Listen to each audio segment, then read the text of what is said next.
On va voir comment tracer le graphique d'une fonction polynomiale. Donc, quand j'ai un polynôme, entre autres, dans notre cas, ça veut dire qu'il n'y a pas de division par x. Je n'ai pas une fonction rationnelle. Donc, j'ai une combinaison de puissance de x. Mais le domaine de la fonction, ça va être très simple. Donc, le domaine de la fonction va toujours être les réels, dans ce cas-là. Donc, mon domaine va toujours être les réels. Les asymptotes, mais puisque c'est un polynôme, il n'y a aucun problème. Il n'y a aucune valeur de x pour laquelle je ne peux pas obtenir une réponse. Donc, ce sera toujours aucune asymptote, car f de x est un polynôme.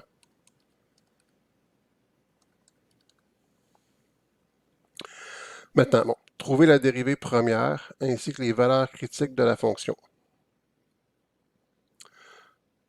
Donc, si notre fonction,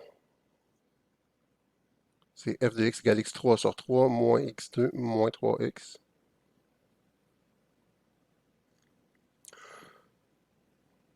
Okay. Donc, si on fait la dérivée, c'est ici. Je vais ouvrir mon éditeur d'équations. Donc, je diminue pour qu'on garde en vue la fonction. OK. Donc, f' de x va être égal à la dérivée de ça ici. Et si je dérive un tiers de x3, le 3 va descendre, ça va éliminer le dénominateur qui est 3 aussi. Il va rester x2 moins la dérivée de x2 qui est 2x, moins la dérivée de 3x qui est 3. Puis, bon, ma dérivée, je dois trouver ses valeurs critiques. Les valeurs critiques, un petit rappel, c'est quand la dérivée n'existe pas ou que la dérivée vaut 0. Mais là, puisqu'il n'y a pas de division par x, elle existe toujours. Je mets ma dérivée égale 0. Je peux le faire par la formule quadratique si je suis mal pris ou par un somme produit. Donc, si on y va ici par somme produit, j'ai besoin de deux nombres dont la somme est moins 2 et le produit est moins 3.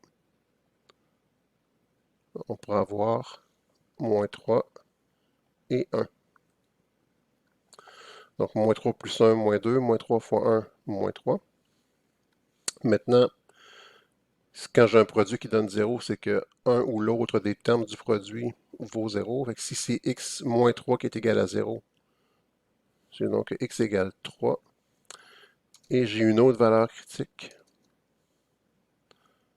Donc si x plus 1 égale 0, c'est que x égale moins 1.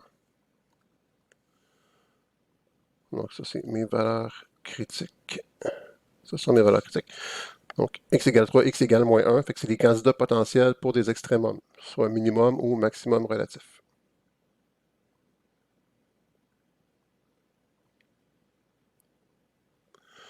OK, un coup qu'on a fait ceci, on reproduit un peu la même chose avec la dérivée seconde. Donc, trouver la dérivée seconde ainsi que les valeurs critiques de la dérivée de la fonction.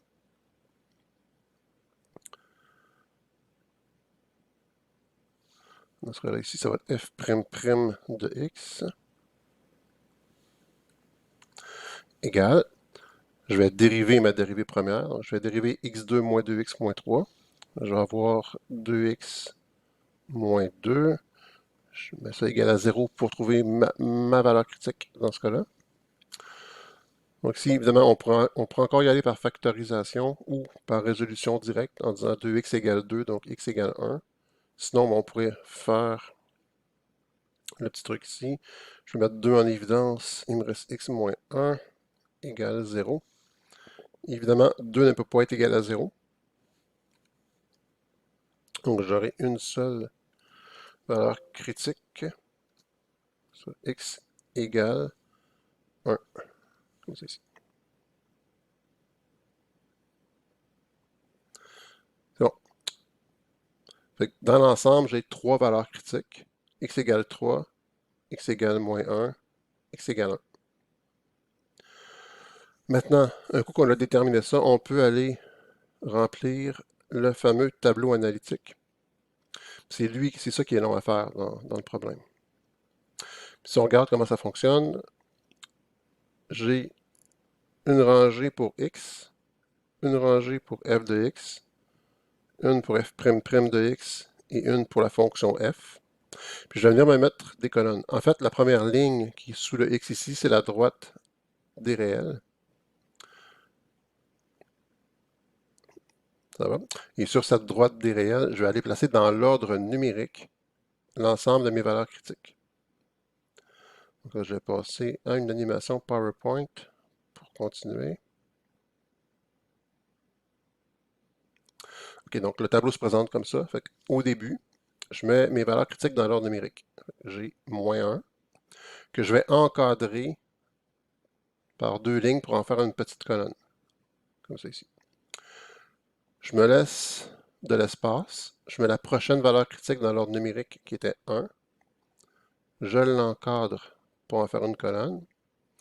Je laisse encore de l'espace. Je mets la prochaine valeur critique qui était 3 dans notre cas, que j'encadre aussi pour en faire une certaine colonne. Ça me délimite des régions. Donc j'ai de moins l'infini jusqu'à -1, de -1 jusqu'à 1, de 1 jusqu'à 3 et de 3 jusqu'à l'infini. J'ai séparé ça en certains intervalles, puis la fonction a toujours le même comportement dans ces intervalles-là. Après, je vais choisir des représentants. Donc, je vais prendre une valeur de x entre moins l'infini et -1. Je vais prendre n'importe laquelle. Bon, allons-y avec -2. Puis je l'encercle pour montrer que c'est un représentant. Ce n'est pas une valeur critique. Je fais la même chose dans l'intervalle -1, 1. Je pourrais prendre 0. Même chose entre 1 et 3. Je pourrais prendre 2, mais j'aurais pu prendre 1,12 aussi. N'importe quel nombre entre 1 et 3. Et de 3 à l'infini, ben, je vais prendre, exemple, 5. OK. Là, on va aller placer l'information qu'on a déjà obtenue. C'est-à-dire que pour la dérivée première, mon f', ben, quand x vaut -1, vu que c'est une valeur critique, ici on avait trouvé que f' de -1 c'était 0. Donc je l'indique. Même chose à x égale 3, la dérivée première vaut 0. Je l'indique. Pour la dérivée seconde, c'est quand x égale 1 qu'on obtenait 0. Je l'indique ici. Maintenant, dans les colonnes de -1, 1 et 3, ben, je vais aller compléter les petits espaces qui sont ici. Évidemment, quand x vaut 1, je n'avais pas d'information pertinente pour la dérivée première. Ce n'était pas une valeur critique. Fait que la valeur ici, elle ne m'intéresse pas. Donc, je vais mettre un x. Pour la dérivée seconde, ben, à -1, ce n'était pas une valeur critique. Donc, l'information n'a pas vraiment d'importance. Je vais mettre un x. Même chose quand x vaut 3. Puis comment on va faire ici pour remplir ce qui reste? Ben, pour f', la dérivée, ça donne la croissance ou la décroissance. Le signe de la dérivée donne la croissance ou la décroissance de la fonction. Donc, ce qu'on fait, on remplace x par -2 dans l'équation de f'. On va chercher l'équation de f', on remplace x par -2. Si on fait ça, on va trouver que le signe est positif. Donc, quand c'est positif, c'est croissant. Fait que je vais faire une flèche qui monte comme ça ici, pour montrer que la fonction est en croissance. Quand je remplace x par 0 dans la dérivée première, ça me donne un négatif. Donc, je vais faire une flèche qui descend. Quand je remplace par 2, ça donne encore un négatif, une flèche qui descend. Quand je remplace par 5, ça donne un nombre positif, j'ai une flèche qui monte. Maintenant, la dérivée seconde, elle donne la concavité de la fonction. Est-ce qu'on est ouvert vers le bas ou ouvert vers le haut? Donc, si je remplace dans ma dérivée seconde x par -2 dans l'équation de la dérivée seconde, je vais obtenir une valeur négative.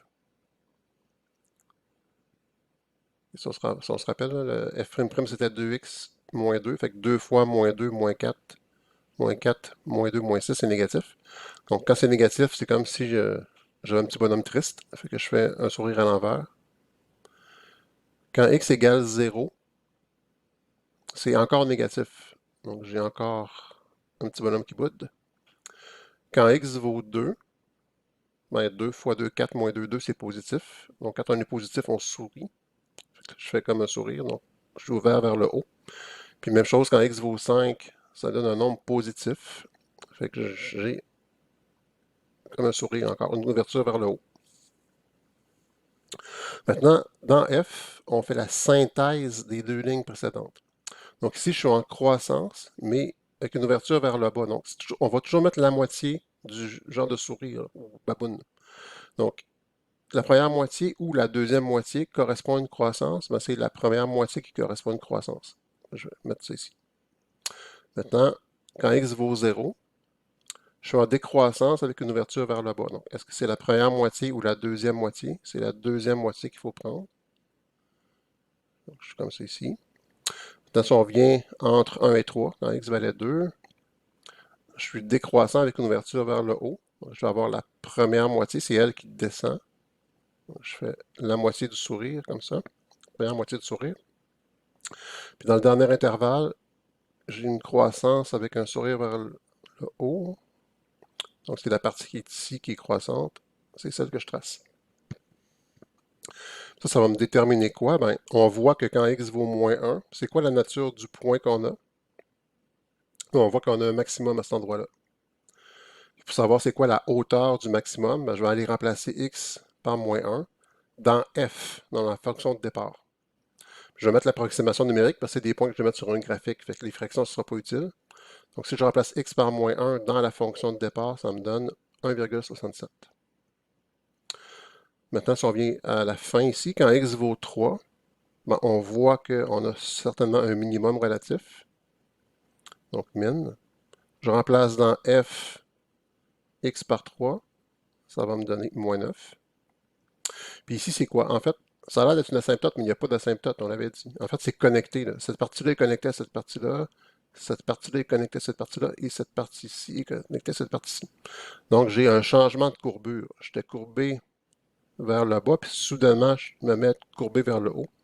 Donc, j'ai un point d'inflexion. À quelle hauteur? Ben, je remplace x par 1 dans f à moins 3,67. C'est bon. Donc là, on a notre gros tableau analytique qui est complété. On voit déjà l'allure de la courbe. Ça monte, descend, change de courbure et ça remonte. Ce qui va nous rester à faire, c'est placer cette information-là sur le graphique. Puis on va, là je ne l'ai pas indiqué, mais on va suggérer des intervalles aussi pour le tracer.